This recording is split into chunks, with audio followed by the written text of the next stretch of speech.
Recent வீடியோவை பார்த்தியா? பார்த்தேன். அந்த வேளாங்கண்ணி மாதாம்மா வந்து கிலோபேட்டா சொன்னாங்க. அதை பற்றி என்ன நினைக்கிறேன்? ஆமாம், அம்மா போட்ட ஷார்ட்ஸில் வந்து முருகன் சித்தர் வந்து 7 கோள்களை கண்டுபிடிச்சு அந்த 7 கோள்களுக்கு ஒரு தெய்வத்தை வச்சாரு. அதில் ஒரு தெய்வம் தான் பச்சையம்மன்.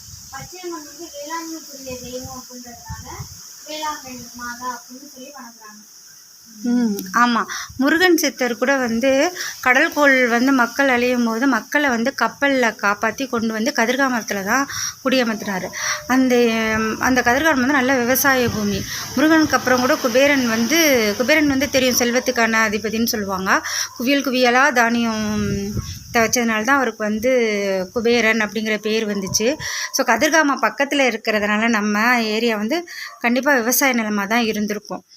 அதனால தான் நமக்கு அந்த இடத்துல வந்து வேளாங்கண்ணி அப்படிங்கிற கன்னி, அந்த 7 சப்த கன்னியர்கள்னு சொல்லுவாங்கள்ல, அதனால் வேளாங்கண்ணின்னு பேர் வந்திருக்கலாம். இதுதான். பாண்டியன் தாத்தா வணக்கம் தாத்தா. ஊருக்கு வந்து மறக்காம இன்வெஸ்டிகேஷன் பண்ணுங்க. அட்வான்ஸ் ஹாப்பி பர்த்டே தாத்தா. எல்லாரும் தமிழ் சிந்தனை எல்லாரும் பேரவை பாருங்கள். ஆன்மீகம், அரசியல், அறிவியல் எல்லாம் தெரிஞ்சுக்கலாம்.